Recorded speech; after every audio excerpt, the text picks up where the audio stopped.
right, welcome to the Mark Levin Show. That is not the voice of the great one. It's your old buddy, Dan Bongino, out of the bullpen. Filling in for Mark. He'll be back with you this week, though. Have no fear. What to do. Breaking news. Thank you, President Trump. Nice job. He's finally agreed to declassify portions of the FISA document, the Bruce Orr FBI interview 302s, and a bunch of texts. Ladies and gentlemen, here it comes. Here it comes. I have been waiting on this for, a year and a half now. This has been my life, this case, and I'm absolutely sure now that whether the media, because the media will never agree that Spygate, the whole thing was the Russian collusion thing was a hoax, but that Spygate is very real, the spying operation, right? Whether they agree or not, the information that's about to come out, I am sure of it. I would bet my entire professional reputation on it. I'm not going to say is like the straw that broke the camel's back, because the camel's back was broken a long time ago. The media just didn't acknowledge it. This is like this is going to be a gusher. There's going to be if you still believe in the collusion hoax, please contact a family member. Go seek professional mental help immediately. After this stuff comes out, listen to me, listen closely. I'm going to get to Kavanaugh. I got a bunch of stuff. I'm sorry, but this just broke before we came on the air. So we're going to be jumping around a little bit. Just deal with me. You know I don't ever steer you wrong. So we'll get back on track eventually. Just give me a second to get all this together, right? But if you still believe in this collusion hoax, please seek professional help. You are about to be utterly, completely humiliated. You are about to be embarrassed. You are about to look like such a fool on your social media networks amongst your friends, and liberals are going to be sitting around in support groups looking at each other like, my name is Liberal Joey Bag of Donuts, and I am a believer in the collusion fairy tale. Folks, it is not real. Now that this stuff is about to be declassified, you are going to see one key thing. That this entire case from minute one was based on one big fat hoax perpetrated by people working for Hillary Clinton in the form of this filthy, disgusting dossier with not a scintilla of actual information in it. All right, I'm going to get to that because I've got a lot to go. Even though the storyline here is simple, you've been screwed. If you believe in this, you've been hoaxed. It's now going to come out. Thank you. My wife's texted me. I love you too, sweetheart. You're the best. You know I'm on the air right now, right? She's like, text me. You want Chipotle or Chick-fil-A? I'm like, whatever, either one. I'm good. It's a hoax. It's a hoax. You got hoaxed. When are you going to give this up? How long are you going to hold on to this fairy tale? All right. Let me get to Kavanaugh first, because this is important. Folks, do we believe in evidence anymore? No, I'm serious. I mean, do we believe it? Are we going to be a country that's going to think about these kinds of issues when it comes to nominations, which granted, the nomination of Brett Kavanaugh for a lifetime appointment to the Supreme Court is a critical decision. I have no doubt about that. I don't intend to take it lightly. I never did. I'll be candid with you. He was not my first choice. Not that that matters. I'm not the president of the United States. I don't pretend to be. I wanted to see Mike Lee. We didn't get Mike Lee. I liked Amy Barrett. But Brett Kavanaugh seems like a more than qualified person for the position. Brett Kavanaugh has been through six, as in the number above 5 and below 7. 6 FBI investigations. He has served on the federal bench for, it seems like in perpetuity. We have, 300 decisions we've had from Kavanaugh to review. There has never been one credible allegation of mistreatment by a woman or a man for anybody. He sailed through the FBI investigations. He has had multiple character witnesses come forward, including liberals, by the way, to attest to this man's character. He's apparently a basketball coach for his girls' team or soccer or whatever it is. The guy's resume is just simply outstanding. Again, he wasn't my first choice, but discrediting the man's resume and the man's character on an allegation we have yet to find any corroborating evidence for at all, and eliminating him from the possibility of joining the Supreme Court of the land seems to me, at this point, to be an extreme overreaction. And I am begging and imploring Republicans, please think this through. If the new rules here, the new rules for judicial appointments, politicians, whatever people in public life, if the new rules are allegations, however non-corroborated they are, when they surface, are enough to derail and destroy a person's life, then you should put that out there right now, because everybody needs to understand before they join public life that this is going to be the case. Because remember, ladies and gentlemen, these rules don't seem to apply to a lot of Democrats. A lot of people in Hollywood and others who seem to get away with everything. You have a guy right now in the upper levels of the DNC that's been charged with some very serious allegations of physical and emotional abuse, and Keith Ellison. Now, let me be clear. Keith Ellison deserves his day in court, too. I'm not a hypocrite like the Democrats on this at all. Keith Ellison, for as much as I disagree with this guy, deserves his day in court, or deserves a hearing on this, and he deserves to be heard. If he has evidence to the contrary, that he did not act this way, that as a human being, forget about a political opponent, he deserves to be heard too. If he is found guilty or the evidence is overwhelming that he did what he did, he should step aside. Why is Brett Kavanaugh not being given, despite no evidence corroborating these allegations at all, not being given the same courtesy? Folks, they even have letters from 65 women who went to high school with Brett Kavanaugh saying this is not the guy they know. What else do you want? Do you understand this is an impossible standard for Kavanaugh to overcome? How do you expect him to disprove an allegation from 30 plus years ago where nobody else knows anything about it? Even the person the woman alleges was in the room when this happened has categorically denied this. Kavanaugh has doubled down on this and said, I don't even remember being at a party like the one she's describing. Folks, this doesn't make a lot of sense. Does the woman deserve to be heard? Of course. Let me just tell you, I have no problem with information getting out there. I have a very serious problem with delaying this proceeding unless corroborating information to this woman's account presents itself. Because right now, if we're going to be fair here and we're going to weigh the evidence, the Democrats have had this information since July. It's September. You present this now? This has all the hallmarks, the way the Democrats handled it, so I'm being clear on this, all the hallmarks of a political hit job. How serious could you have taken these charges? Ladies and gentlemen, serious question. If you had this information, notably Dianne Feinstein, on the committee, Democrat senator from California, she's had the information since July. The woman alleging the sexual assault by Kavanaugh, the woman who's making these allegations, she has no corroborating evidence. The person she alleges was there denies it. Kavanaugh categorically denies the attack. Number one, he denies even being at the party. There is no evidence of this kind of character flaw from him in the past at all. Zero.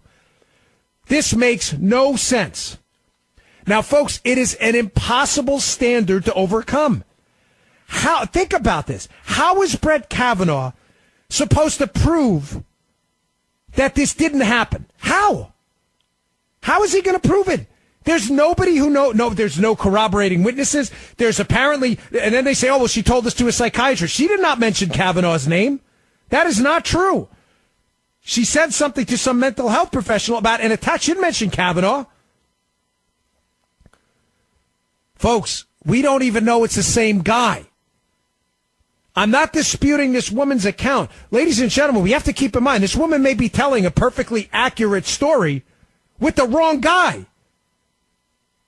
There is no evidence corroborating the account at all. It is an absolutely impossible standard, a hurdle for Kavanaugh to overcome. It's impossible. And if that is the new standard, allegations, however uncorroborated, are enough to derail people, and you're saying Kavanaugh should step aside, which I think is outrageous. then let us know now, because you're going to see a bevy of this stuff in the future on both sides of the aisle. Oh, I don't like this guy. When I was a kid, he did that. Well, how am I supposed to disprove? You're not supposed to disprove it. I said you did it, therefore you're out. Folks, making this even worse. Even worse. The Democrats who are supposedly advancing this information and want this woman to be heard, Chuck Grassley has offered them the opportunity, which I think is fair, have the woman's account put out there under oath. Let's hear what she has to say. Fair enough. The Democrats aren't cooperating. They don't even want to schedule a call. This is a lose, lose, lose, lose, lose. The Democrats, this is serious. It should be taken seriously. Okay, let's hear what the woman has to say. No, let's not. Well, what do you want us to do? Folks, this has all the hallmarks, the way it's being handled, again, to be clear, of a Democrat political hit job. Absolutely let the woman be heard, Miss Ford. Let her be heard. Again, I'm not even suggesting to you that she's making this up. I'm suggesting to you that she may not even have the right guy.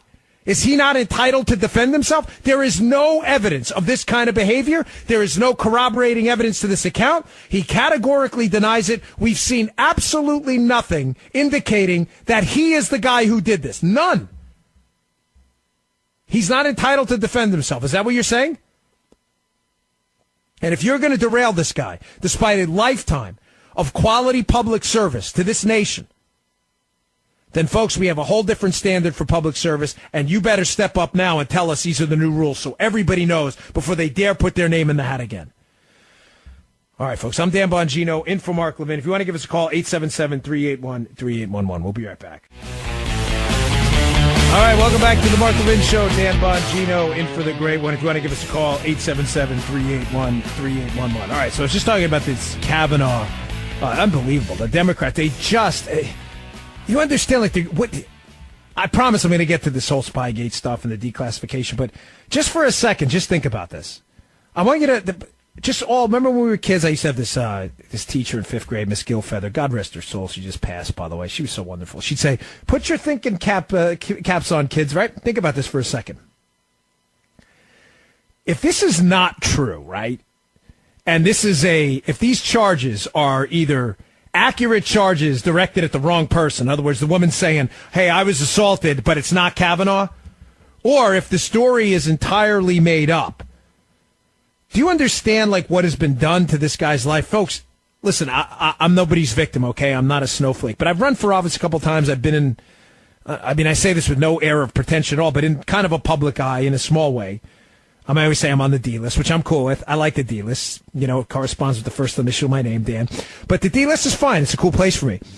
But being in the public eye, granted on a much smaller scale than Kavanaugh is now, and having run for office and having had, negative ads run against you, and you're sitting there on TV and you're watching TV with your friends, and I remember when I was running for Congress against John Delaney in Maryland, who's now running for president, oddly, against Donald Trump.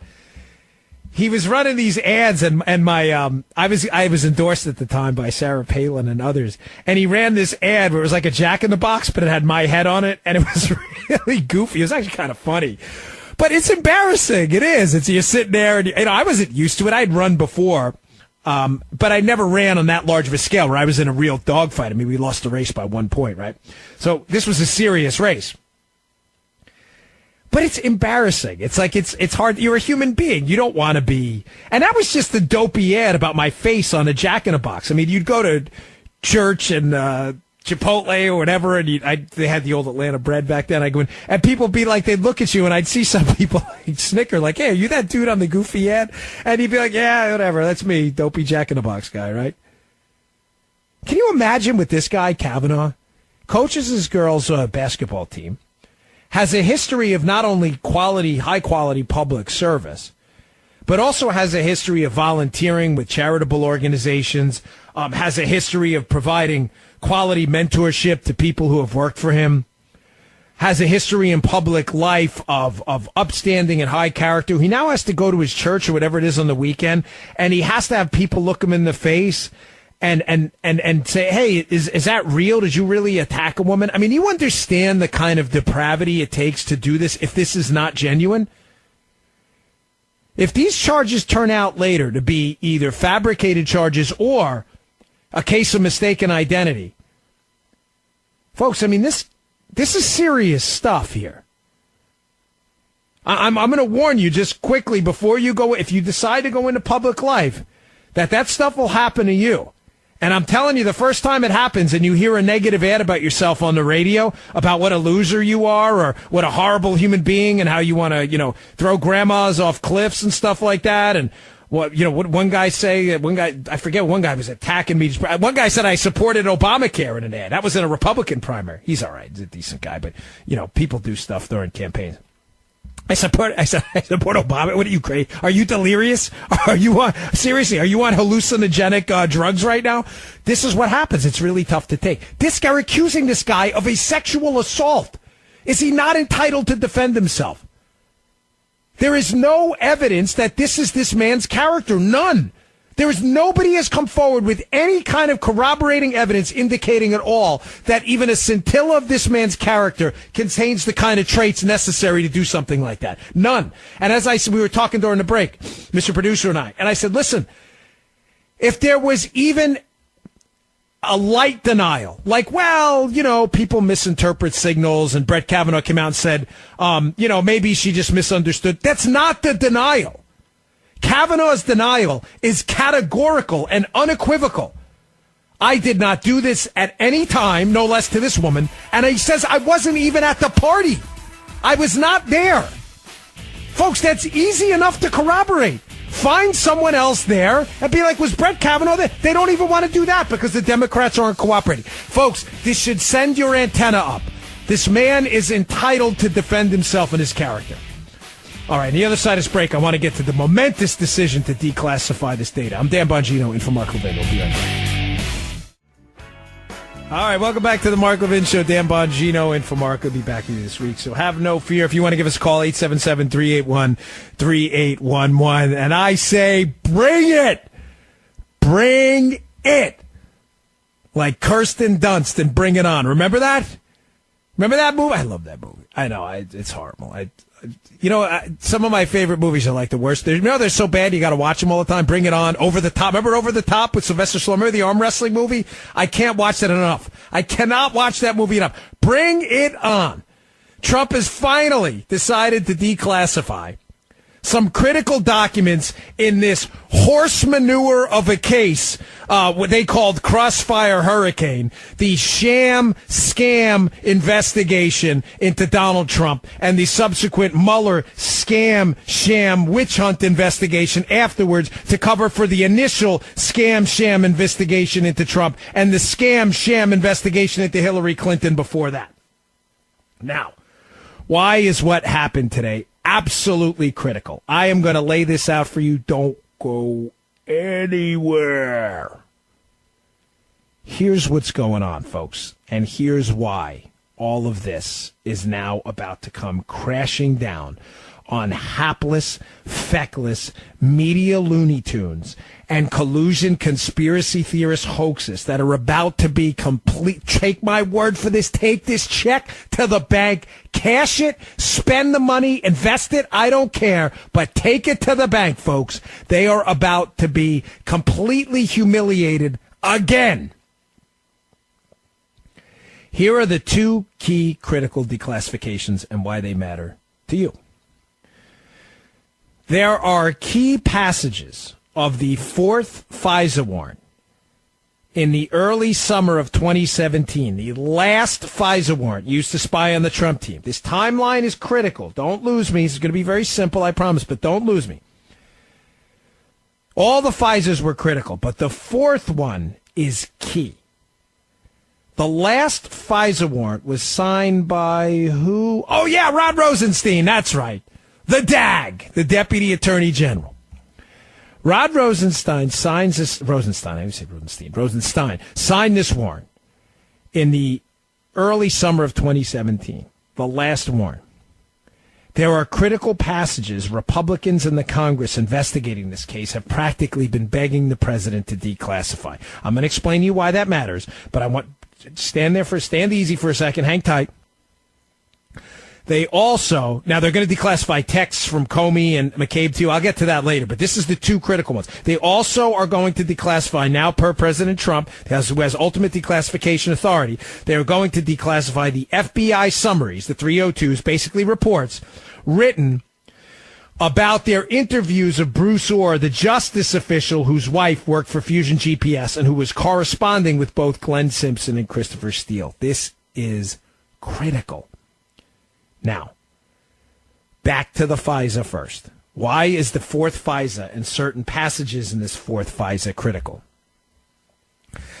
Ladies and gentlemen, by the time the fourth FISA was signed off on in the early summer of 2017 by the Deputy Attorney General, who is still in the position, Mr. Rosenstein, the FBI could not credibly claim at this point that the information in there, if it is the dossier, that they had no ability to verify it. Now, don't lose me on this. Is an important point. This is why the fourth FISA matters so much. There is a procedure to verify information before it is presented to a FISA court. The procedure, you can look this up yourself. If you please double check me. You don't have to take anything I say for granted. I put out facts and information, but I encourage you to double check everything, unlike liberals who encourage you never to double check what they're saying because usually it's garbage. It's called the Woods procedure. The Woods procedure requires certain FBI field office level people and management level people to verify and sign off on information. The information's then kicked over to the Department of Justice. It then goes through a similar chain of command in the Department of Justice. This procedure is supposed to, at each stage, make sure the information brought into a FISA court to spy on an American citizen or potentially someone else involved with that American citizen, right? That information is authentic. The reason this procedure is established is because this is not an adversarial hearing. In other words, the FISA court is in essence a star chamber. The government can walk in there, folks, spy on you, and you would never even know it. They have no obligation to notify you. You will never receive a warrant in the mail. You will not get a knock at your door saying, hey, we're spying on you. You will be spied on. Your conversations will be listened to. And not only that, in those FISA warrants is the two-hop rule.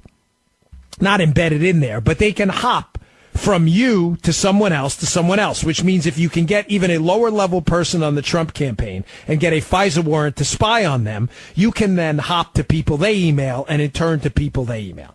Again, please look it up, the two-hop rule. At one point, I believe it was the three-hop rule. I believe they cut it to two hops. Meaning what, folks?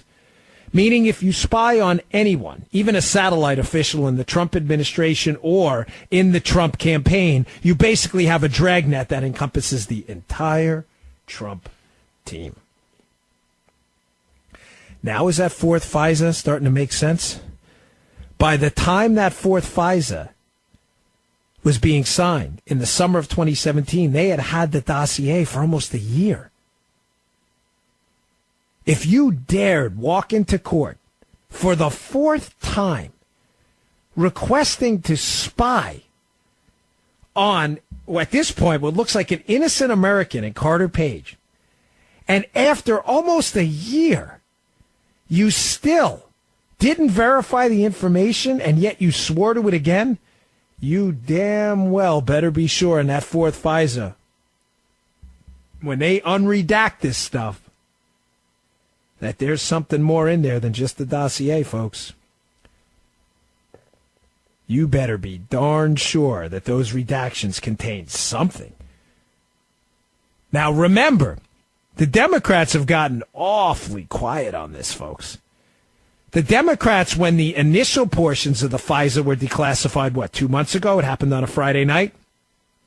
There were significant blackouts, redactions. And the Democrats jumped in front of the cameras, that fraud Shifty Adam Schiff, who can't lie enough. That guy, I mean, he's a total disgrace. He's about to be humiliated. I mean, it just goes with being Adam Schiff. I mean, Adam Schiff's humiliated waking up in the morning being Adam Schiff, but he's about to be absolutely humiliated now. Because Adam Schiff and others said, no. Although they declassified portions of the FISA, and it looks like they spied on Trump because of the dirty dossier, the real dirt that was verified is in the redactions. Oh, is it? Is it, babe? Really? Sure about that? Because now we're all about to see that, aren't we? We're all about to see that. So you told us the real dirt was in the redactions. We're about to see that. So when the real dirt, which I will bet you my right arm on it, I will chop off my right arm with an axe if those redactions have any significant criminal verified information. It is BS. I guarantee you that is dossier-related stuff as well. That there is not a verified, authentic, probable cause, verified criminal charge in there. I'm telling you, it is guaranteed. How do I know this? Because the Democrats, after about a week of saying that, hey, listen, once we declassify the full document, you're going to see they really had dirt on Trump, not just the dossier. All of a sudden, they got quiet. You doubt me? Have you heard a peep from them? Folks, listen, you're a listener of the Mark Levin Show. This is not a show for idiots, okay? You're smart people. Mark does a very intellectual show. So do a lot of other people, but Mark's a smart guy. You know exactly what I'm talking about. Have you heard them? Where have they been asking and clamoring for these redactions? Folks, think this through. If you're a liberal goofball listening to the show right now, you're welcome. I know you're always welcome to call in, right? Mr. Call Screener, do we not leave a line for liberals? Thank you. 877-381-3811. If you want to argue with me, please do. Please argue with me why liberals aren't absolutely clamoring for these redactions. They did it for a couple days and then they all shut up. Why? Why'd they shut up? Because when they were clamoring for additional redactions, saying, no. Look, this FISA isn't BS. The real dirty stuff is in the blackouts. They didn't think Trump would do it. Why? Now, here's where it gets a little, the dipsy-do flipperoo. You ever heard of it? This is a very scientific term, so follow me here. We're going to do hard science here. When you're young and you're dating and, you're involved with someone and you're into it, but not too much, and you break up with them and all of a sudden you see them with someone else and you're like, oh my gosh, and you're like, they flip you around. It's a dipsy-do flipperoo. All of a sudden, you're like, oh, man, I really screwed up. It happened to me a couple times. You date someone who's really nice, and, you break up, and then all of a sudden, you see them dating someone else, and you're like, gosh, that was really a huge mistake. The dipsy-do flipperoo. The Democrats are dipsy-do flipperooing us, but they got the flipperooski themselves. They got the flipperooski. What happened? The Democrats had threatened Trump forever, quietly, that, hey, listen, they were kind of back-channeling and open-channeling this forever, saying, listen, man, if you declassify any additional information, we are going to accuse you of obstructing justice in the Mueller probe. You get it? Mr. Producer, if I lose anyone, you have to be the audience ombudsman. You have to get in my ear and say, Dan, it doesn't make sense. It's important you understand this, folks. All right? You're the audience ombudsman now. Thank you. The Democrats quietly told the White House, and kind of hinted in the public space too, if you declassify any additional information, we are going to accuse you in public of obstructing the Mueller probe and hurting the FBI and damaging sources and methods. The Trump team, knowing there is zero evidence of collusion in those redactions at all. How would the Trump team know that? Because he's seen it. Trump can declassify whatever he wants. He's the president. He knows it's garbage. The Trump team held out, probably by some White House counsel advice, said, maybe hold on for a little bit. Let's see what happens in the case. Now the Mueller probe is entirely falling apart. They've got nothing. They've got a guy on fibbing and a tax evasion charge. Oh, Manafort's cooperating. He's not cooperating against Trump. His lawyer just said that. Libs, did you miss that? Are you this stupid? His lawyer just came out and said on Friday that this has nothing to do with anything on the Trump team. Liberals, Manafort's cooperating. Not against Trump, you... I don't have a buzzer. What's wrong with you idiots? Do you even watch the news? The case is over. It's over. The campaign manager's cooperating, not against Trump. What does that tell you? They don't have anything. So now that they don't have anything, the Trump team probably feels comfortable letting the American people know exactly what happened. Thank God, which is the right call. The Democrats are now in a panic. Did you read them on Twitter after this decision? Look, go to Twitter, check them out. Check out the Democrats are losing their minds. Declassification, sources and methods. What sources and methods? Like spying on American citizens illegally? Yeah, I think we have the right to know about that. You are now going to find that everything these police state tyrants have told you for the last few months about, no, the real dirt on Trump is in the redactions. Everything they told you is a hoax. It's a hoax. You got screwed. You got worked. You got worked. You got played for idiots. How do you feel? Remember that scene in Good Will Hunting? You like apples? How you like them apples? You got played for imbeciles. These Democrat zeros, Shifty and Swalwell and these other police state tyrants, they dangled this carrot in front of your dopey faces with this collusion thing, despite no evidence at all, and you followed it around everywhere, and you're now about to be made complete fools of. They spied on this guy because of a fake document provided by the Clinton team. Period. Full stop. End of sentence. It's over. It's time for Mueller and his probe to go away. Go away. Whatever you were doing, it was based on garbage. Thank you for your service, Mr. Mueller. Have a nice day. It's over. It's time to pardon Mike Flynn and get this thing out of this stain on the country. All right, I got to take a break. I'm way over. Don't go in. I haven't even explained the 302s because it gets worse. The FBI says this gets worse. I just started. All right, if you want to call in 877-381-3811. I'm Dan Bongino, in for Mark Levin. We'll be right back. Mark Levin. All right, welcome back to the Mark Levin Show. Dan Bongino, in for Mark. I should probably take a call here. 877-381-3811 if you want to join us. I'm just so fired up about this. This is the greatest thing ever, this declassification, because we're about to make complete fools out of all these people, suckers, outright suckers who bought this collusion hoax for so long. You're about to be made to look so silly. And they'll still, you know what the hallmark of a conspiracy theory is, by the way? There's no way out of the conspiracy theory. You're like, there's space aliens. Like, well, there's no evidence of that. There's no evidence because the space aliens have implanted chips in people's heads and they wipe the evidence out. There's no way to disprove it.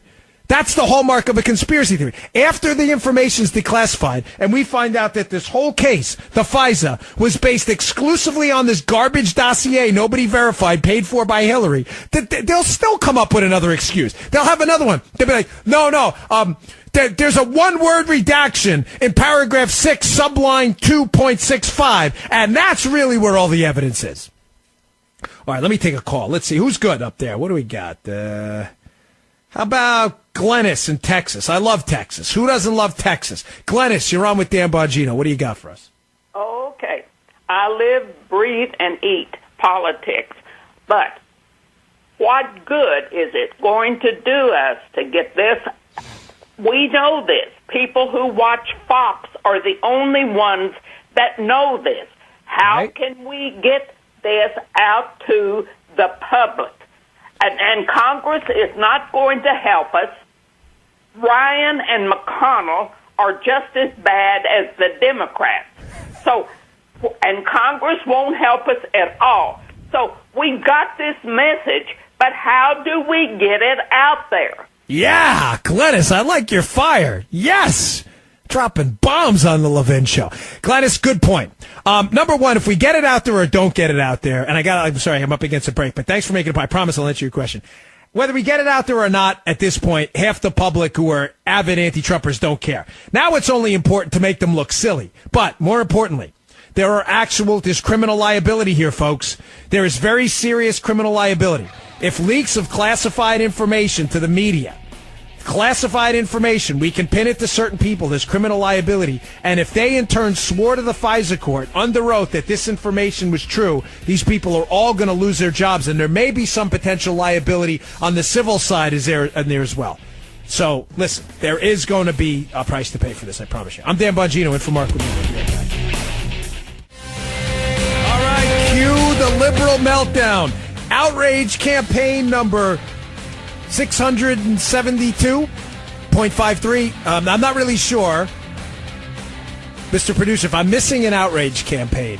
Please, I'm Dan Bongino, by the way, in for Mark Levin. Cue the liberal outrage campaign over the declassification of the FISA documents. It's already happening, but I'm getting lost in all the outrage campaigns. I'm trying to triage which outrage campaign.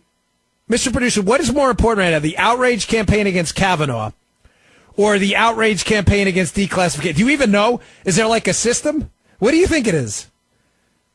You're juggling, right? It's like juggling chainsaws. I'm not sure either. I'm not really confident what we're supposed to be more outraged. Of course, I don't really give a crap about liberal outrage campaigns at all. I'm being facetious. But we had the travel ban outrage campaign, the immigration outrage campaign, the tax cuts outrage campaign, the Gorsuch outrage campaign, the Kavanaugh outrage campaign. Oh, the initial outrage campaign against, well, they shouldn't even be elected, the Electoral College outrage campaign, the Women's March electoral outrage campaign afterwards. Oh, gosh, I'm not even kidding. I can't even remember all the things I'm supposed to be outraged by. Here's the thing, I don't care. I'm like, we're mocking you guys because you're making yourselves entirely irrelevant. But cue the outrage campaign over the declassification. Here's Andrea Mitchell from NBC. Reaction to Donald Trump's release of the records, central to Mueller Russia investigation. There is no Mueller Russia investigation. It's a joke. It's a farce. Rep. Adam Schiff says, I have been previously informed by the FBI and DOJ that they would consider their release a red line that must not be crossed as they may compromise sources and methods. One, that's total garbage. That is a steaming pile of horse waste, okay? Listen, Chris Wray, Rod Rosenstein, if you want to resign over this, go ahead. I like Chris Wray. Seems like a nice guy. Not a big fan of Rosenstein. You want to step aside? You don't want to declassify and follow an order by the president? Bye, Felicia. Don't care. Don't care. And trust me when I tell you, nobody in this listening audience cares either. Just go. You don't want to let the American people see the scam that's being gaslit and propagandized across America, this scam, sham, joke of a witch hunt against this president. You don't want us all to see it? Fine. Toodles. See ya. Bye-bye. Bye-bye. What is two thumbs and waves goodbye to you? This guy. See you later. Bye-bye now. Go away. Don't let the door hit you on the way out. Nobody cares. You don't want to follow an order? Beat it. But keep in mind, this was absolutely 100% predictable. An outrage campaign was pre-planned for this declassification. Why? Why? Did you miss the last segment of the show? If you did, don't worry, I'll fill you in. I don't want to repeat the content, but it's important here. They had this outrage campaign against the declassification. Oh my gosh, this is going to compromise sources and methods. What sources and methods are you talking about? The spy you used to spy on an innocent political campaign? And we're supposed to care. Oh, gee, sorry. Yeah, we wouldn't want to compromise them. God forbid. This was already pre-planned. Why? Because the Democrats are not stupid. They're devious. They're rotten to the core. I'm talking about up on Capitol Hill. I'm not talking about voting Democrats, unlike Joe Biden, who called the Trump supporters the dregs of society. I mean it. I think a lot of Democrats are patriots, too, who just probably want to get an answer to a lot of this stuff. Now, liberals, you've lost your mind. That's a whole different story. But the Democrats up on the Hill are rotten to the core. To the core. They understand that now that this stuff is public, everybody's going to see it's a sham. The whole thing was based on a fake dossier paid for by the Clintons. The whole thing. There is no other corroborating information. That is it. Do you understand the Democrats know this? Hence the outrage campaign. you need to resign over this. Go ahead, resign. Beat it. Nobody cares. You are totally replaceable. Now, before I get into the 302 stuff, I love filling it for Mark, but sometimes I swear, you do 3 hours. I feel like I could do like 10 hours on this stuff. Let's be crystal clear on what's going on right now. The case, it's now going to be public within minutes of this becoming public. You are now going to see the whole thing is based on the dossier. Why is this such a disaster for the FBI, the DOJ, and primarily for the Obama administration? Because let's go through what the FBI themselves said about this dossier. The whole case against Trump, folks, is based on this thing. Let's go from the top down. James Comey himself, the director of the FBI, Comey himself has already acknowledged that the dossier was, quote, salacious and unverified. His words, not Dan Bongino's. His words. Now, I was in a little Twitter dispute with a guy, a friend of mine, Rick, nice guy, but you can see it on Twitter if you want. He's like, well, there was other corroborating information in there other than the dossier. Really? Because we're about to find that out, aren't we? And I'm telling you it's not. How do I know that? Because the number 2 at the FBI, who has now been fired from his job, Andrew McCabe, the deputy director, has already said up on Capitol Hill that they would not have established probable cause in the case. In other words, they wouldn't have had the requisite evidence to spy without the dossier. Mr. Producer, is this hard to understand? Please, if I'm like toying with the audience, please let me know. He's with me. I'm hoping you're with me too. We're now going to find out that the dossier is the FISA. Jim Comey has said it was salacious and unverified. The number 2 at the FBI working for Comey has already acknowledged, because the liberals are like, oh, yeah, but that wasn't it. There was other stuff. There is no other stuff. There is no other stuff of substance. Nothing. The number 2 at the FBI has already acknowledged that it was the bulk of the warrant and the probable cause would not have existed without it. Liberals, are you hard of hearing? Are you missing something? Seriously, I'm not trying to be a jerk, but I am. Can you be this stupid? These are the FBI people who worked on this at the management level. What are you missing? I read this thing this weekend. They're like, actually, I shouldn't say I read it. I was listening to a podcast this weekend, and he's a nice guy. He's a little more. But he's like, the way to persuade people is not to get into a shouting contest. Okay, fine. That's not my style. Sorry, I'm not going to do it. You're an idiot if you believe this. Sorry, I'm not trying to persuade you anymore. They spied on an innocent American citizen. You need to be exposed for the police state tyrants you are. But there's other information. There's not other information. There's no other information. You keep waiting for this unicorn to arrive. Oh, there's video evidence of Trump accepting an envelope from Putin in Russia. It's not going to happen. It's the fetch of cases. Remember fetch? I know it annoys the heck out of my daily listeners. Right? Fetch. Remember fetch from Mean Girls? Fetch. It's Gretchen. It's not going to happen. This is not going to happen, collusion. It is the fetch of criminal cases. It is not going to happen. You are now exposed. The FISA is going to be exposed. There's nothing there. So the deputy director, we wouldn't have had any probable cause without the dossier. The director, the dossier is salacious and unverified. Bill Prystep, the head of the FBI division investigating this case, who reports to the deputy director, has already told congressional and Senate investigators that the verification of the dossier, when they used it to spy on Trump, that the verification of it, quote, was in its infancy. Wait, what? Am I reading this right?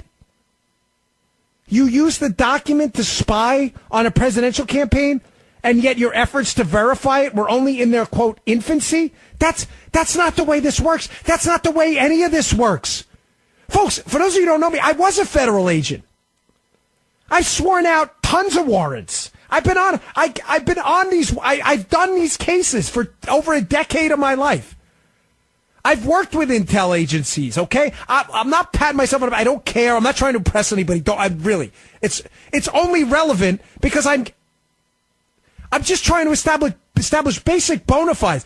I understand how the federal system works.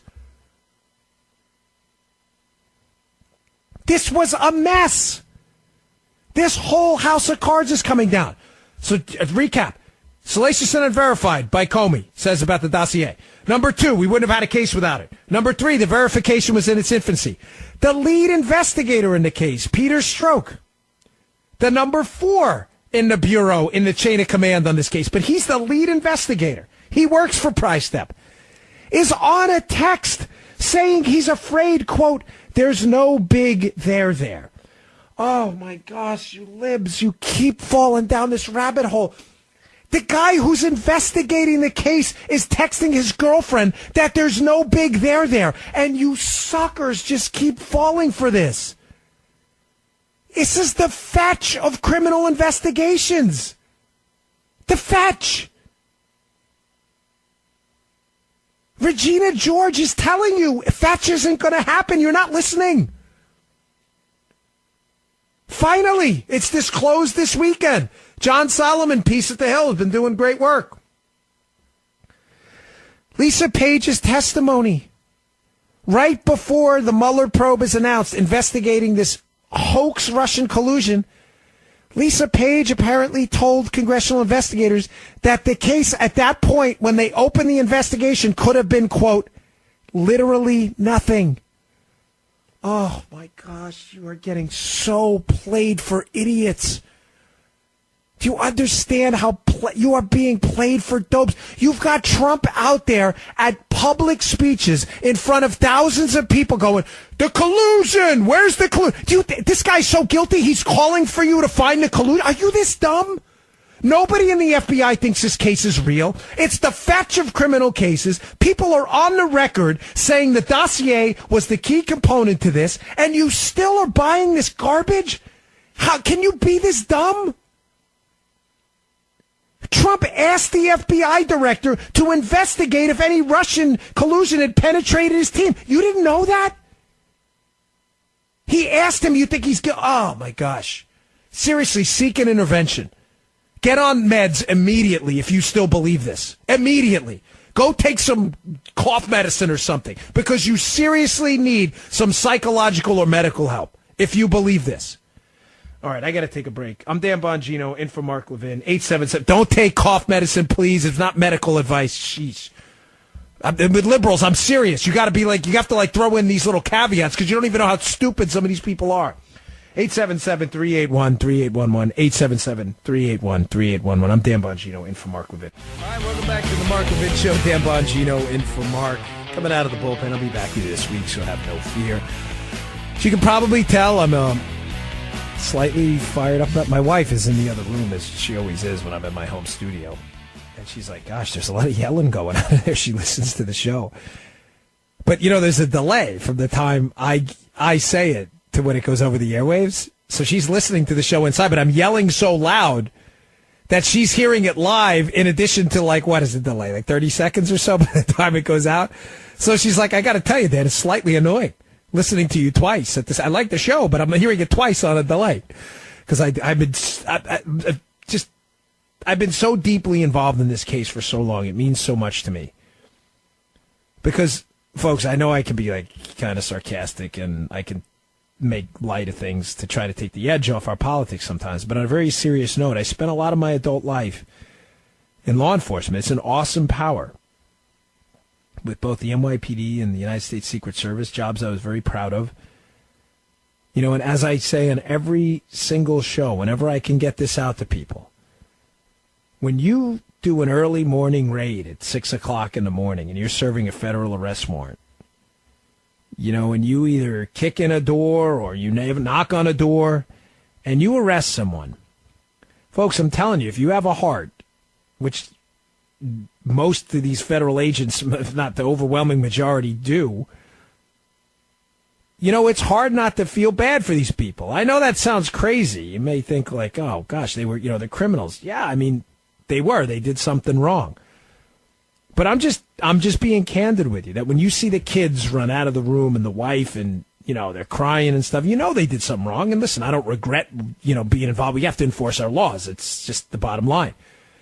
But I'm not a robot. I'm not an automaton either. And sometimes it was very hard to watch. The wife's looking at, and you, even though they're bad guys, you have an obligation to obviously be professional and respectful. You're not there to be, some kind of a jerk and make the situation even worse. You're there to de-escalate. And when things calm down a bit, the wife usually and the kids, they're crying, and the wife doesn't even know what to do. Sometimes the wife getting arrested too. What do I do? Do I take my kids to school? And you have no answers for them. You watch these kids crying. Where are you taking my daddy? It's not a joke. This is the FBI. They had the same powers I did. This is the FBI. You knock on someone's door. Paul Manafort's, George Papadopoulos', whoever it be, you damn well better be sure you got a guy for something serious and you're there for the right reasons. I'm not suggesting these guys are saints. We're all sinners. I'm simply suggesting to you that when you drop the hammer of federal law enforcement on someone's head and you destroy and upend their entire lives, did it ever occur to these FBI people, did they ever look themselves in the mirror and say, are we doing this for the right reasons? Are we really doing what we're doing in the interests of the Republic and in the interests of public safety? Or are we doing what we're doing because we're advancing someone else's political agenda and we just don't like this guy? Folks, it's a scary power. It's not a joke. I had it. I know what that looks like. I just wish that these people in the FBI at the management level would have thought that through instead of getting lost in this case. I know exactly what happened. Their personal animus got involved. They got a bogus tip. They didn't verify it. They ran with it, and they absolutely, unequivocally abused their power. All right, on the other side of this break, I'm going to get to the other part of this scandal now that's going to become clear, which is the FBI interviews with Bruce Orr and why this declassification is going to be so damning at this point. I'm Dan Bongino, at DBongino on Twitter, InfoMark. All right, welcome back to the Mark Levin Show. Dan Bongino in for Mark. If you want to give us a call, 877-381-3811. So, the outrage freak out by liberals continues. Rep. Eric Swalwell, here he is on Twitter. Eric Swalwell, one of the lead promoters with Shifty Adam Schiff. Shifty Schiff, right? Who've been promoting this. Oh, no, there's more. Those redactions, they really got bad information on Trump there. So he declassifies, and Swalwell, who's about to be exposed as a complete liar and a total hack. Swalwell, lawless. He is absolutely lawless. Real Donald Trump is the subject of an investigation. That's his Twitter handle. Using his power to selectively release classified information is an abuse of power. His days of unchecked... This guy is such an idiot. Are numbered. TikTok, we will just mark this as another exhibit. Yeah, in your profile for psychopathology, maybe. But here's the key line in Swalwell. Here's gonna. Let me just give you already these complete psychopaths on the left. This is gonna be because they're out of ammunition now. This is an empty cylinder. There is nothing left for them. First, they told us he colluded. Then we declassified the documents that the FBI spied on him. The declassification with redaction showed that it was crap, that there was no collusion, it was a dossier. Then they said, no, the redactions have the real information. Now that we're going to see the redactions, now he's using his power to selectively release classified information. I guarantee you, Swalwell, this police state supporting tyrant from California, this joke. Did you ever see this guy? He's like a complete clown show, right? He's that guy who should be performing at your kid's clown show, right? With the big clown shoes and the clown hat. That's Swalwell. Clown Swalwell. This guy is a total clown. The bozo hat, the white makeup. He's going to come out and he's going to be like, no.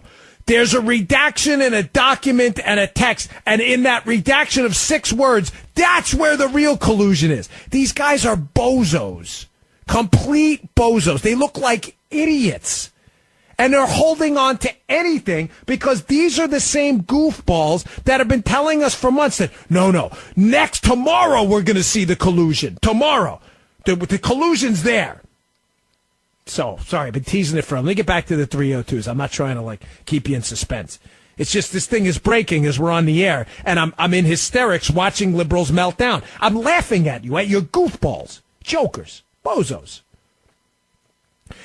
The declassification of the FISA, in addition to the Bruce Orr FBI interview summaries, those 302s, is absolutely key because, again, what FISA did they declassify? Are they looking to declassify? The fourth one, the one at the end, where Papadopoulos had already been interviewed, Mifsud had been interviewed.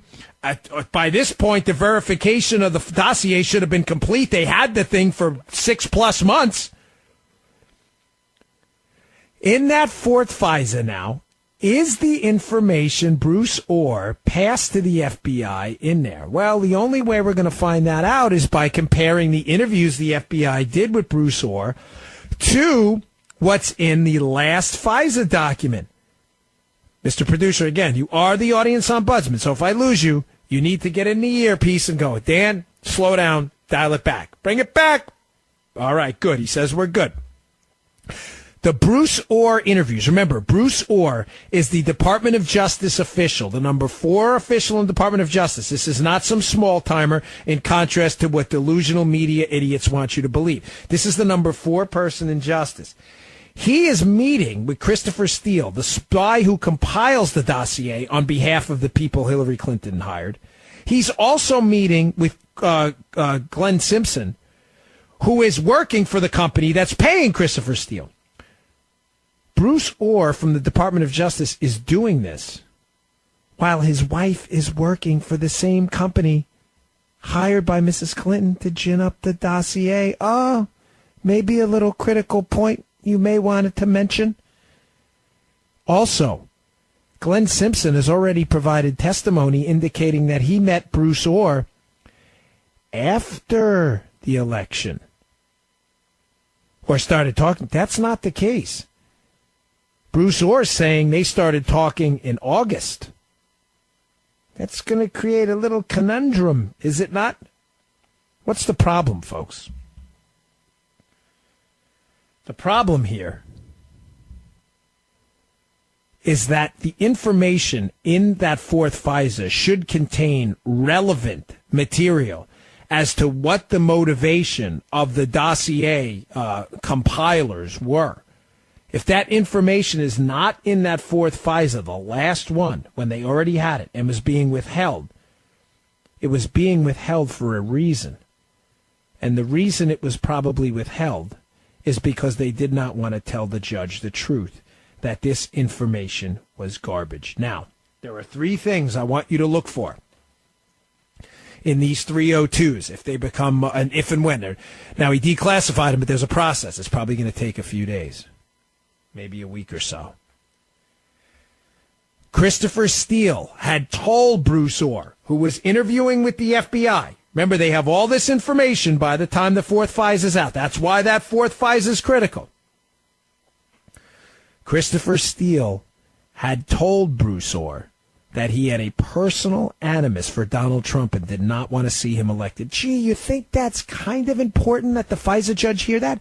Maybe, kind of, sort of? Or are you that delirious as a liberal that you think that's not a material fact? That a foreign spy on a payroll of a company paid for by your political opponent is interviewing with the Department of Justice, bringing negative information up about your political opponent, and he hates your political opponent and is told, and he hates Donald Trump, the political opponent. You think that's a critical fact?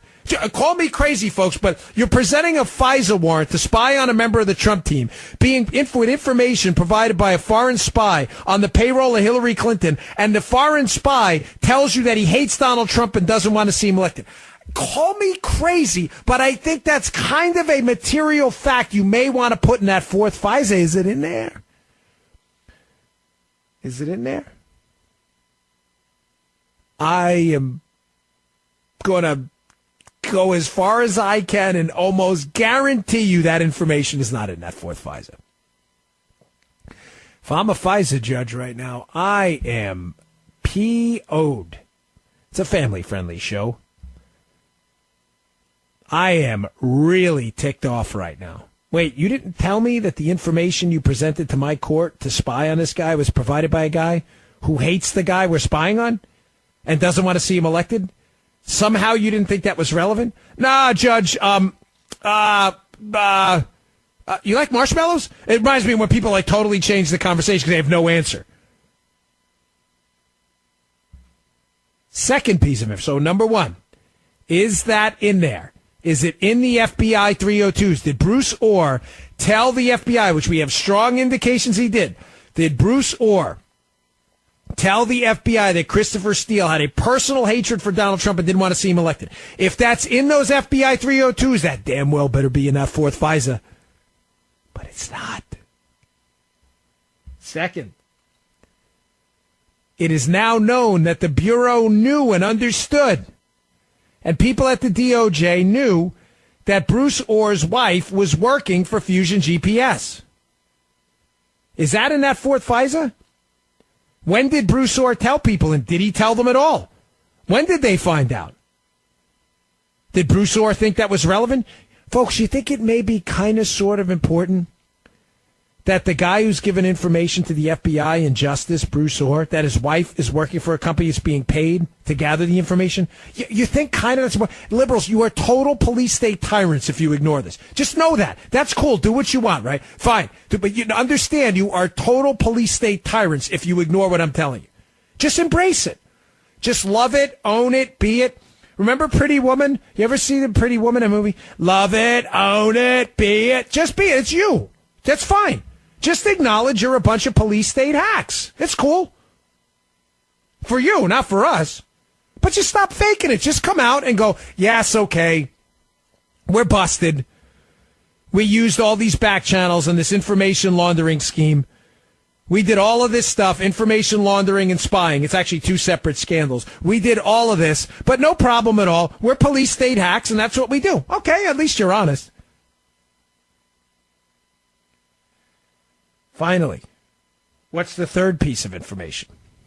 I already know the answers to this, but so do you, folks. I'm just putting it out there because really there are liberals out there who are so married and knee-deep in this, like this goofball Swalwell, that they just can't let it go. You're busted. It's over. The final piece of information. In those FBI summaries of the interviews with Bruce Orr, is there a mention anywhere that Hillary Clinton was paying Fusion GPS while Orr's wife was there? Because we know it's not in the FISA warrant. There's this diplomatic wording about a political opponent who may have had an interest in Trump. Never is the Clinton campaign mentioned that they paid for this. Folks, is that not in the fourth FISA at all? Is that nowhere? Did Orr talk about that? Did he mention that? Folks, when you compare these investigative summaries of their interviews with Bruce Orr in that fourth FISA, if that information that Orr passed on is not in that document presented in front of a judge, then, ladies and gentlemen, the FISA court is a total, complete waste of time. If there is a court that can spy on an American citizen with evidence provided by their political opponent that has never been verified, matter of fact, it turns out to be almost 90+% outside of Carter Page traveling to Russia, which is, last I checked, is not illegal, completely untrue, then we need to seriously evaluate what the Bill of Rights means. This is not a joke. This is real. This really happened. I've said to you, if you listen to me fill in for Mark before, that this is three separate scandals. It's an information laundering scheme where this dossier was laundered through Bruce Orr and others and the media to make it seem legitimate. Look, it's coming from Justice and the media. It's the same information, you knuckleheads. It's a spying scandal. The employing of Halper and U.S. intelligence assets to spy in a political campaign. It's also a setup. the people who contact people on the Trump administration and on the Trump campaign repeatedly, when you dig into their contacts, especially the Trump Tower meeting, you find out that all roads lead back to the Clinton campaign. It's indisputable, folks. It's the biggest scandal of our lifetime. All right, I got more on this after the break. I still want to get into Stroke and his latest text about a pretext to interview. This gets even worse. And wait till we see some. Now we're going to have even more clarification about how ugly this part of the scandal is. I'm Dan Bongino, in for Mark Levin. I do want to take some calls, 877-381-3811. If you're a liberal, too, you want to argue, have at it, babe. Love it. Bring it, 877-381-3811. I'll be right back. All right, welcome back. Dan Bongino. In for Mark Levin. Sorry, I checked Twitter during the break. The liberal meltdown is just hysterical. It is just, I can't get over it. They are so deeply invested in not being exposed for the police state tyrants they are. Understand this, for the last year and a half, these media Looney Tunes have been they're like knee deep in the swamp of a myth. It's this collusion thing that they're totally losing their minds. They can't believe that Trump is going to declassify this, and now there's going to be nowhere else to run. What are they going to report on? They're going to have to report on the declassifications, which are going to be crystal clear now, once this all comes out, that they spied on the president because Hillary put a dossier together. That's it. That's the whole story. I wrote a book on this, right? Shameless self-promotion. It's called Spygate. Mark said it was okay. I hate to promote my own stuff, but I don't pump it down anybody's throat, okay? But it's coming out October 9th, but it's available on Amazon if you want to check it out. I've been on this. The book's called Spygate, literally, by me, Dan Bongino, right? I have been on this for a year and a half. None of this is new news. I'm not the only one Greg Jarrett's been all over it. You got Lee Smith he used to write for Tablet Mag. He's at Real Clear now. There are tons of people who have known for Andy McCarthy, who's been doing the legal side of this. There are a number of people on Twitter who have known for a long time that this is a scam. Scam. You're getting totally scammed. These media folks, you're about to be embarrassed again. Does your credibility even matter anymore? All right, I said I'd get to this. Again, if you want to give us a call, 877-381-3811. So let me just, let me take a call. I don't want to leave anybody hanging. Let's go to Bob in Westchester. Bob, you're on with Dan Bongino. What do you got for us? Hey, Dan. Keep fighting the good fight, and don't bother arguing with liberals because they just plead ignorance to everything. They do. But you know what, Bob? Wait, quick note for you. This is important. I used to believe that, but I'm going to tell you to argue with liberals. You know why? When I was running for office, I noticed an interesting phenomenon. When I would be at like a county fair and I'd get into like a verbal thing with a liberal person there, other people would gather around and they'd listen. And when you make a compelling case, people who are impressionable would be like, hey, buddy, I listened to you and you're right. That guy's wrong. So don't argue with the liberals. But yes, you're right. They don't listen, but someone else is. So sorry, just a quick note. Okay. I'll buy that. But anyway, I just wanted to get to your point about the FISA judges deal and all the information. And nobody seems to bring up that, our justice system is so corrupted already. Who's to say that the FISA judges weren't complicit in this whole thing also? I knew it all along. It's an interesting question, Bob. I don't know that, though. And, I'm not, I don't have any evidence pro or con, and I'm, being a former federal investigator myself, I haven't seen any evidence of that. I mean, I've done a pretty exhaustive search on this for my book, and I have not seen any evidence of it. Now, I have seen evidence, Bob, that there was some attempted influence over people on the FISA court. We've seen the texts. Remember the text with Stroke and the FBI folks? Hey, we got Judge Contreras. Maybe we should invite him over. So we do know that there was an attempt there.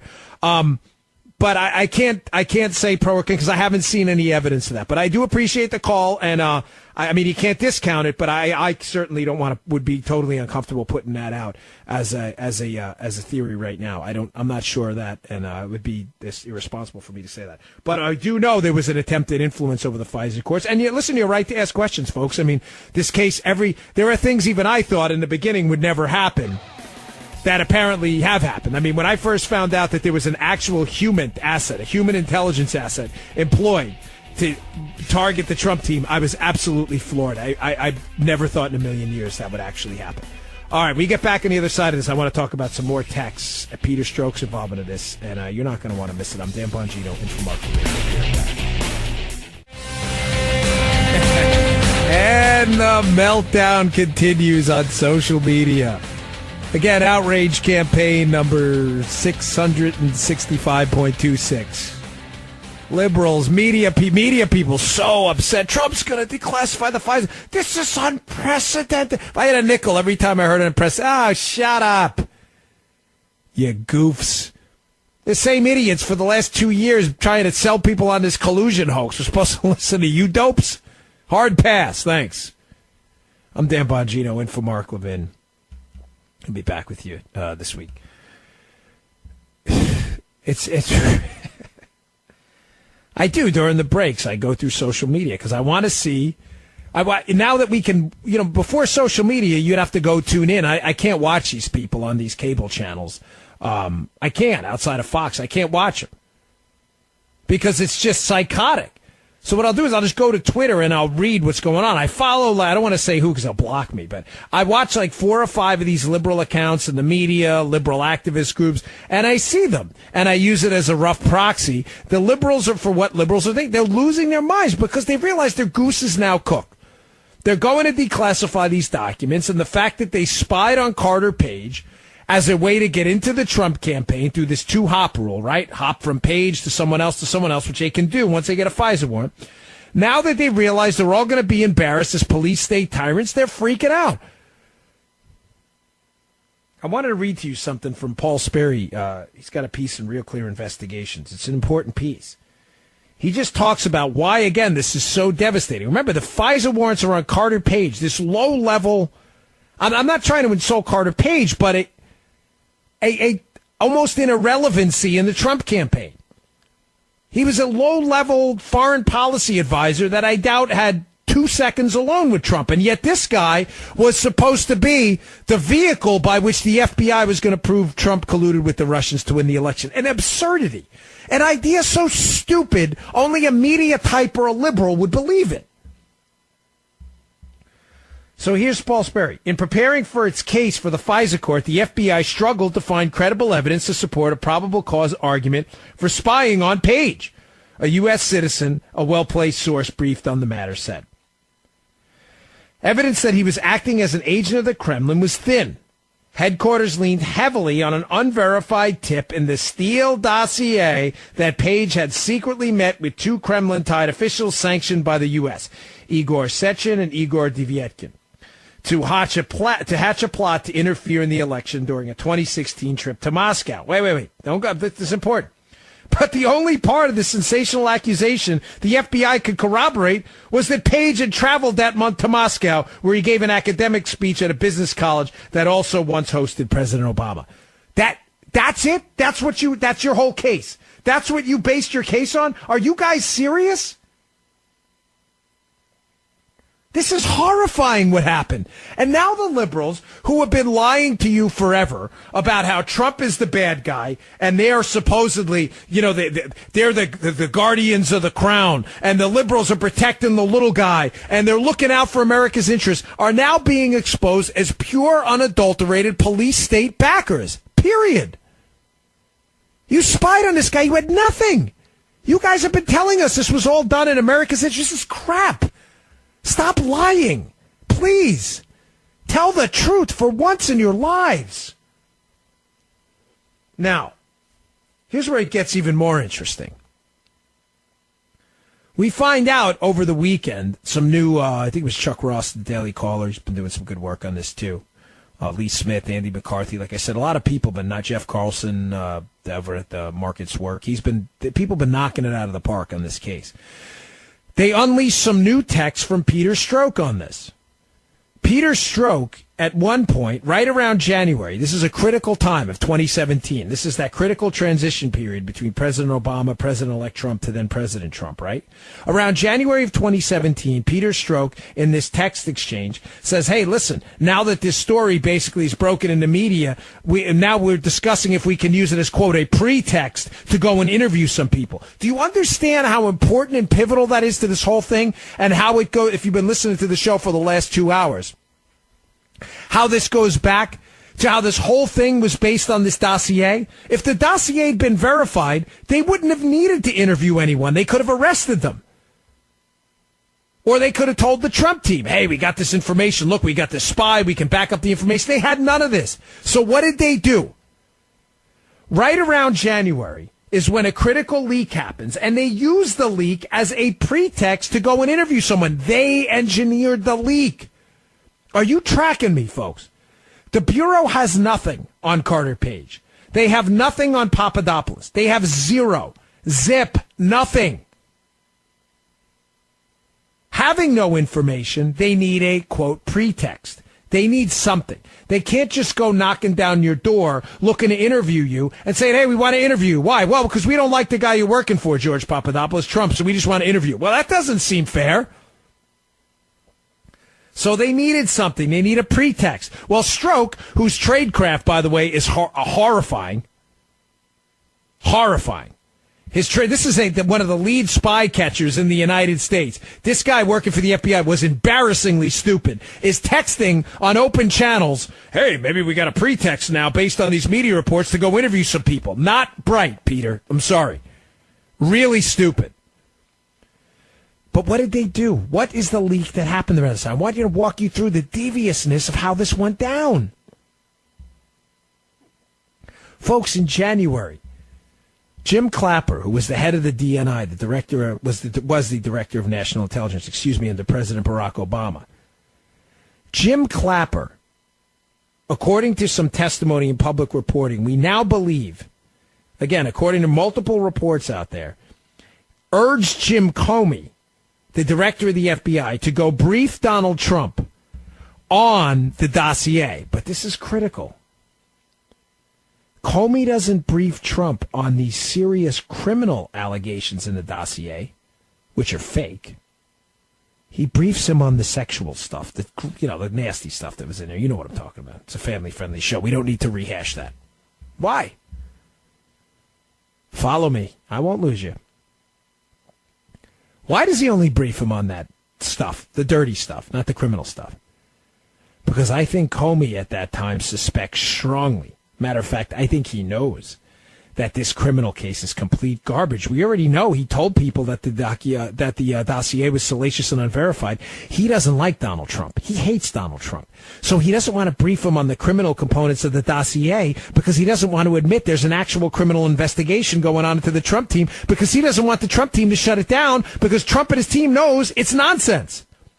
So he's, in the slimiest move possible, walks in there, briefs Trump on the dossier, but leaves out the criminal stuff. Oh, no, this is just a salacious and unverified dossier on this kind of sexual stuff. It's all crap, though.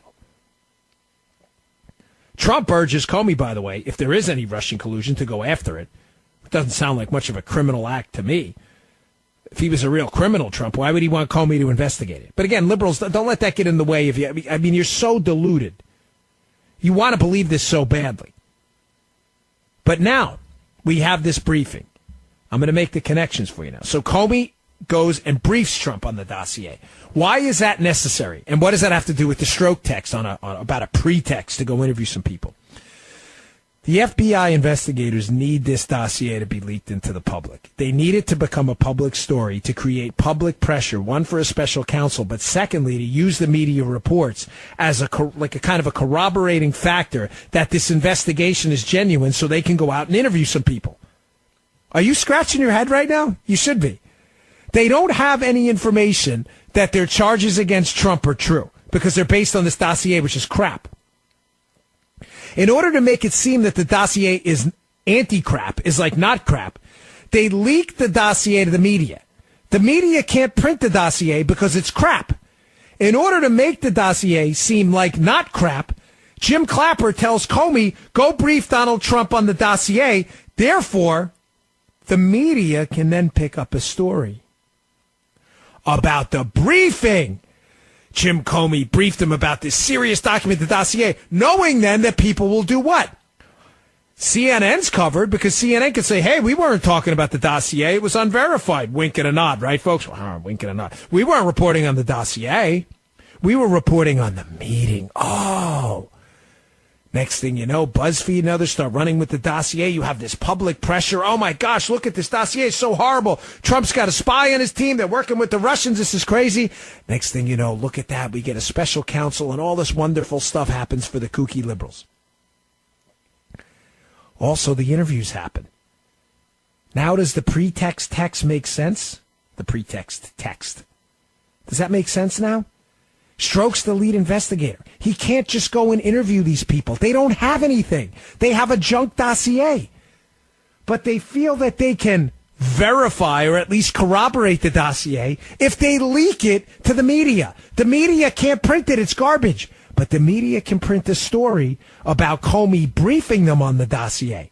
And then they can cite some of the media stories about the dossier to say, look, this is serious, this dossier. Other people have this information too. Now we got to go interview some people. Do you understand how slimy and sloppy and disgusting this was? Horrible, folks.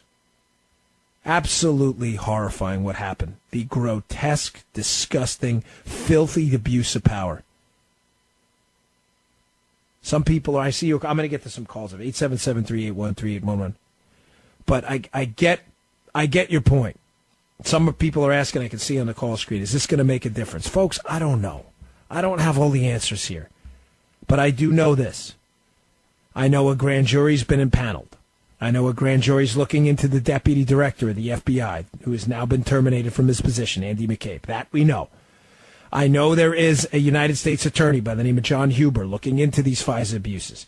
I know that the Inspector General has a report soon to be forthcoming about these FISA abuses.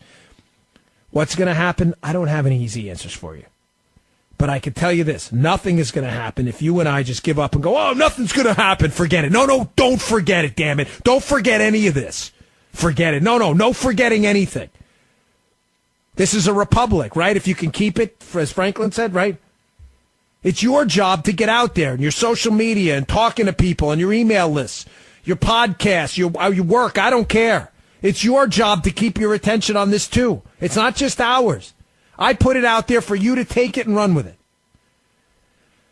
All right, folks, I got to take a break. If you want to give us a call, 877-381-3811. We'll be back on the other side of the break. I'm Dan Bongino, in for Mark Levin. All right, welcome back to the Mark Levin Show. As you know, when I fill in, me, Dan Bongino, almost did a Bob Dole there. Bob Dole, I'm the third person.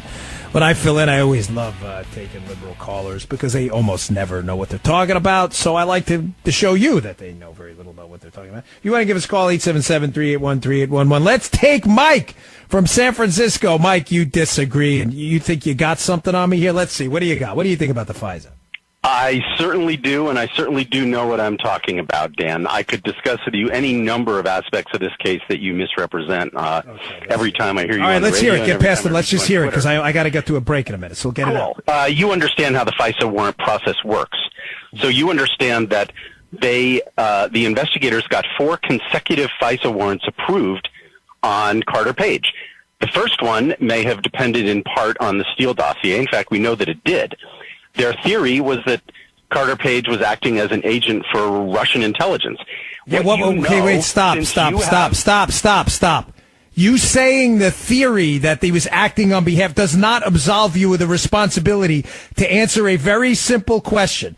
Give me one scintilla of evidence that he was acting on behalf of Russian agents in violation of U.S. law. Anything. Well, the fact that they got 4 consecutive FISA warrants. No, Mike, stop it, please. I'm done with the nonsense. Okay, You're using circular reasoning. You're saying they got a warrant on FISA, a FISA warrant on Carter Page because he was a Russian agent. I said, give me one piece of evidence that's true, and you say, well, because they got a warrant. See, that's called circular reasoning, and it's the tool of imbeciles. So give me a piece of evidence that what you're saying is actually true. What piece of evidence has surfaced in the last 2 years that Carter Page, there's probable cause that you know the two components of this, I'm sure, because you sound like a real smart guy. I'm just kidding. You don't. That he is acting on behalf of a foreign agent and in violation of U.S. law. Please produce a specific piece of evidence you know of that is true. If you let me say one thing, produce the evidence, please. I don't have time. Say that you cannot have your warrant approved multiple times unless the earlier warrants gave stop. you evidence. Turn this guy down because this guy's stupid is contagious and I'm getting dumber listening to him. Mike, I'm going to turn you back. I'm going to give you one last chance here. This is called circular reasoning, and we have a smart audience. They know what you're doing. Okay? I'm going to give you one last shot here. You're accusing an innocent American citizen on a national radio show listened to by tens of millions of people. You're accusing him of being a Russian agent. I will give you one last shot to dehumiliate your dopey self on this show. Produce a scintilla of evidence that he is a foreign agent in violation of U.S. law. Go. There we go, folks. There it is. Mike the moron. Every single time. These idiots calls a show, accuses an innocent American citizen without any evidence at all of being a spy for the Russians. And when you ask him, he goes, well, a judge approved it. A judge approves the evidence in front of him. If the evidence is false, you dope, then you think he deserves an apology? Oh, gosh. Why? Mr. Call Screener, I think you lost 50 IQ points listening to this idiot. See, he just said it. He just got dumber. I know, I'm going to get emails after the show. You should have let him. I'm not going to let him talk. He's accusing Carter Page of being a spy without any evidence. He goes, well, there was a FISA warrant on him. Well, what's in the warrant? Where's the evidence? I don't need evidence. He got a FISA warrant. You understand that's called circular reasoning? It is the tool of morons. It is a tool of idiots. This guy's guilty of a crime. How do you know? Because the judge said he's guilty. Do you have any evidence of that? I don't have any evidence, but I know he's guilty. What if the evidence was wrong, but the judge said he was guilty? He was doing it based on bad evidence. Do you guys not understand that? Oh, my gosh. And the funny thing is Mike thinks he actually helped the cause there. Mike, seek professional help immediately. Seriously, you need it. I'm Dan Bongino, in for Mark Levin. I'll be back after this. If you want to talk to Mark, we have two numbers for you to call. For regular Americans, call 877-381-3811. For liberals, call 877-381-3811. Oh, my absolute favorite intro. Back to the Mark Levin Show. What, bumpers? I don't know what they call them. I'm not an industry professional. I always tell this story. It actually took me a few minutes to figure that out the first time. Like, man, he really has a separate number for liberals. Oh, Mr. Producer today knows I love that one. I do. It's my favorite. All right, I'm Dan Bongino, in for Mark Levin. I really want to thank Michael, the liberal, for calling in and humiliating himself in front of millions of people on the Levin Show. I always appreciate it. Thank you so much, Libs. You always prove my point. And I know I always get a few emails from conservatives who wish I'd let them talk more. Nah, sorry. I'm not going to do it. I'm not. I just like them to call and initially expose themselves for the Looney Tunes they are, but then they require an utter, complete, and total dismantling. Sorry, my bad. I can't help it. I can't take the stupid. I cannot let him continue to go on and drop the collective IQ of Mark Levin's audience by 15 or 20 points. Mr. Call Screener admitted it. He was dumber after that call. All of it. Remember the Billy Madison scene? You know the scene I'm talking about, right? In the debate at the end? I award you no points. You knew where I was going with that. I award you no points. At no point did anything resemble a coherent thought. May God have mercy on your soul. We're all dumber for having heard that. That's liberals. Carter Page was a Russian spy. How do you know that? Because it was a FISA warrant. There was a FISA warrant. Exactly. What was the evidence in the warrant that he was a Russian spy? The evidence that this was seriously his argument. Okay, there was a FISA warrant against Carter Page. What was the evidence he was a Russian spy? The evidence is there was a FISA warrant. Mike, are you brain dead? Did someone classify you as brain dead? Is this like your vocal cords are just reacting to an electrical impulse? Does your brain function? Does the cerebral cortex have neurons that are, and dendrites and axons and myelin sheaths and stuff? Are they communicating? There's a FISA warrant against an American citizen. I'm asking you what the evidence to get the FISA warrant was. Your comeback is the evidence is that there was a FISA warrant. And that actually makes sense to liberal. That was, Mr. Producer, am I making it up? Was that not his argument? You heard it, right? Thank you. That was it. There's a FISA warrant against an American citizen that works for the Trump team. Yes, we know that. What was the evidence used to get this warrant to spy on Carter Page? The evidence was that there's a FISA warrant. I have a desk in front of me. It's a rather hard desk. I shaved my head kind of close. I wanted to take the little hair I have and smash my head off the desk to pretend I didn't hear that. That's his actual argument. This is what liberalism has come to. We're spying on American citizens. Do we have evidence for that? No, the evidence is we're using warrants to spy on them. Okay.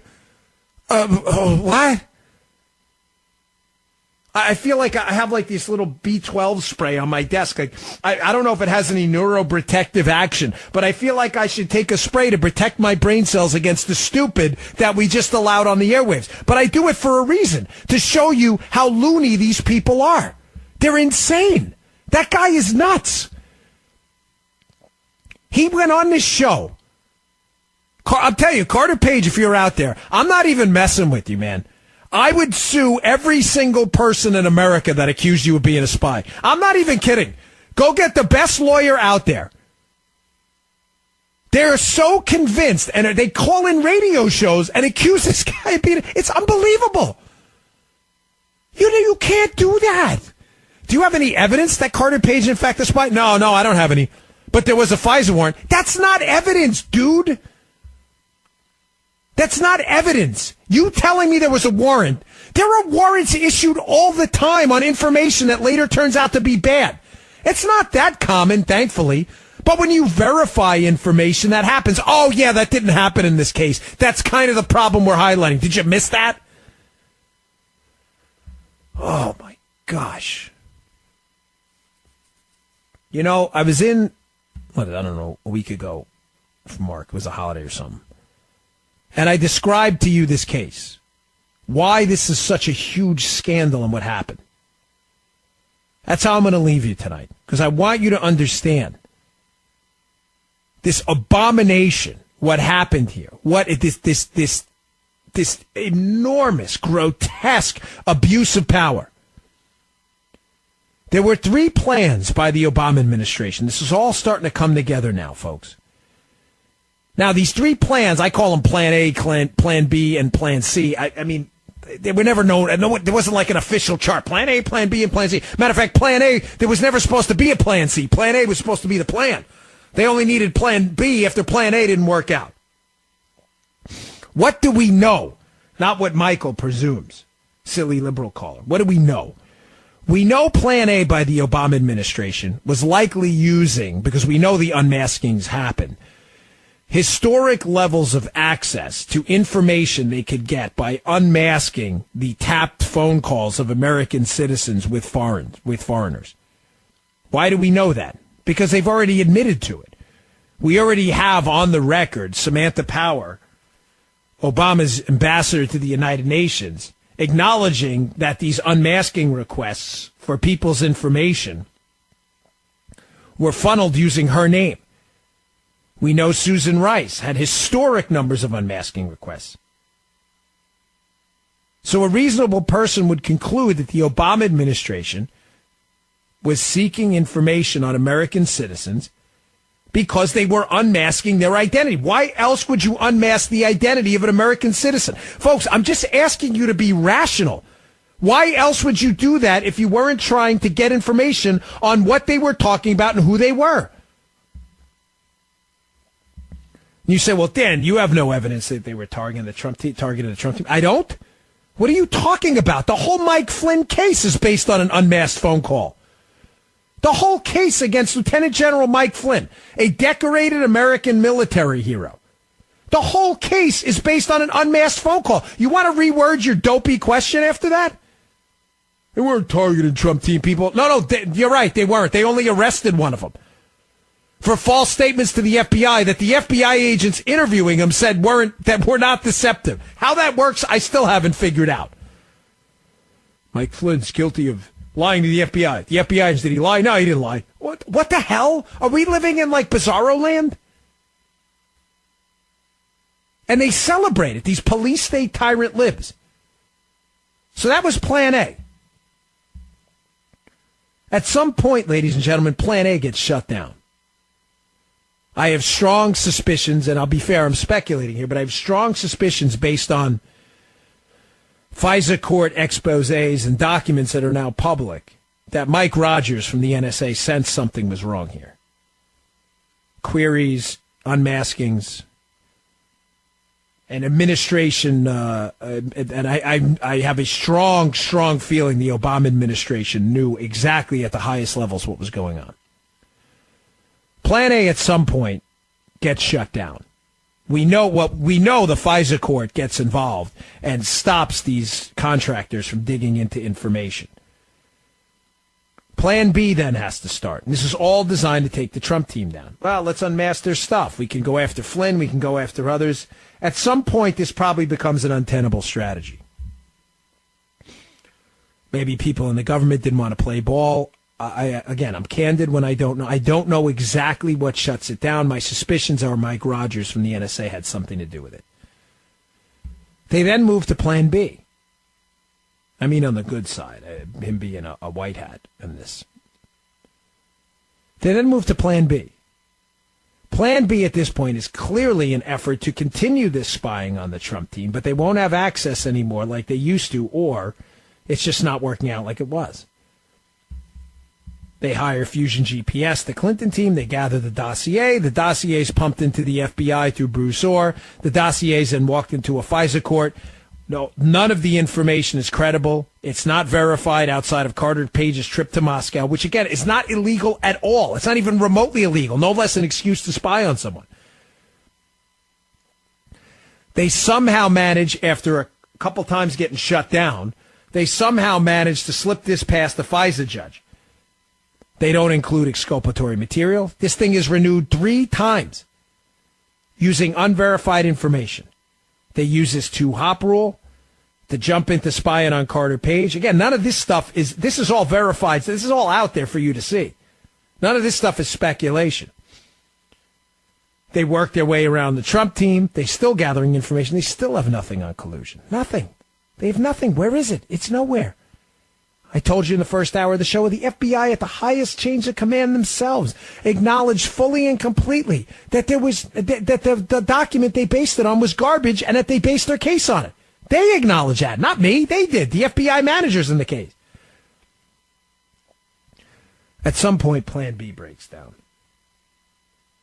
At some point, they realize that this Carter Page thing is a total farce. This guy's no Russian spy. Russian spy? Why isn't he in jail then? He's a Russian spy. They had probable cause to believe he's a Russian spy, and he's still out there doing interviews on Fox. He's going to be on Hannity tonight. And he's a Russian spy. You believe that? How dumb do you have to be? He's a Russian spy involved with colluding to overthrow the election. Hey, he'll be on Hannity tonight at 9.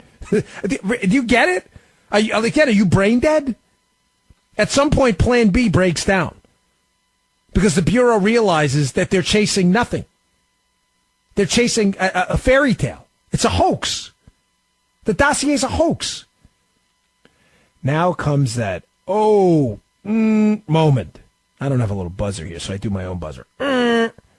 What do we do now? Been spying on the Trump team, telling everybody, leaking to the media, this guy's colluding with the Russians, and he's not. Clean up aisle 4, bring in Bob Mueller. Jim Comey leaks a few memos. The Democrats start working with their colleagues and their sources in the Bureau and the DOJ. Public pressure. We need this special counsel for the collusion that never happened. He was never investigating collusion, folks. Don't be a sucker. Bob Mueller was never investigating collusion. This isn't a stupid guy. Bob Mueller was brought in for one reason and one reason only, to clean up this mess at the Department of Justice, keep the attention on Donald Trump, lock up some people surrounding Donald Trump for whatever you can. Tax evasion, fibbing, it doesn't matter. Just put someone in jail for something. Lock up Mike Flynn for lying to the FBI when your own FBI agents didn't think he was lying. I don't care. Just do something to keep the attention on Trump. And that's exactly what Mueller did. Knowing the entire time his entire case was based on a hoax. That was Plan C. Clean up aisle 4. You're watching that right now. And yes, I don't know what's going to happen, but I can't emphasize to you enough. You are an important component of this national fabric of conservative and libertarian voices. Mark's a powerful voice here. I'm not kissing his butt. He doesn't even like that. Mr. Producer, am I right? He actually hates me. He thinks people are disingenuous when they do that. Mark does not do that butt-kissing game. He likes genuine, authentic people. I'm telling you, he does a smart intellectual show, and he knows it is your job, too. It's not just talk radio is not here for fun time. I'm glad the show is entertaining, and I try to make it entertaining. But this is not about fun time. We are in a serious constitutional crisis that Mark, of all people, understands. Remember, he was one of the first people, Mr. Producer, you know I'm right on this. He was one of the first people 2 years ago to call attention to the fact that a FISA was used to spy on the Trump team, and that nut job at CNN, Brian Stelter, George from the Seinfeld show, Costanza over there, was like, oh, that could Mark Levin, he's a conspiracy theorist. By the way, I'm not even sure Brian Stelter ever apologized to Mark. This is serious. It's game time now. It's not your job or my job to say, hey, let's all give up. Nothing's going to happen. So what? You give up the fight? You know what? The fighting back is what happens. This is what we do. We're here to lay it down. We're here to fight back, are we not? That is your mission.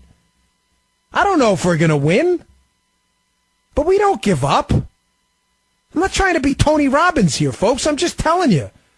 This is real, man. Your kids live here in the United States. This is a fight worth having.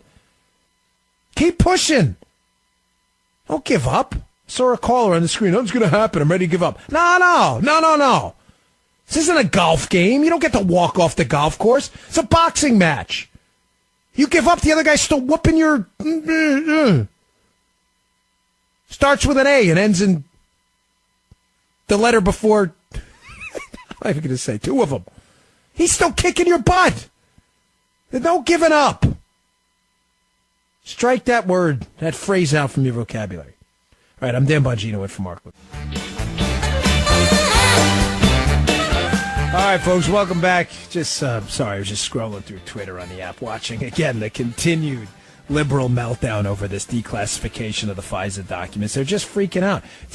Folks, please understand they have nothing else to fall back on now. They have told us now for a year and a half, up to 2 years, what an evil, horrible person was. This guy, Donald Trump, colluded with the Russians. Look, the information's going to be in these FISA documents. Wait till it comes out. It came out. Now it's going to come. The rest of it's going to come out with the unredactions, with the declassified material. And we are going to find out exactly what this was, the most abominable, disgusting political hit job we have seen in modern American history, and everything and every person that promoted this propaganda, gaslighting fairy tale of Russian collusion is about to be exposed for the dopes they are. Man, we warned you. You should have listened. We warned you. Media people, liberal goofballs. Probably not a good way to convince me. I'm sorry. We warned you over and over again. You were being played for suckers, and you fell right into the trap, and now you're about to be exposed. You'll think of another lie, I'm sure.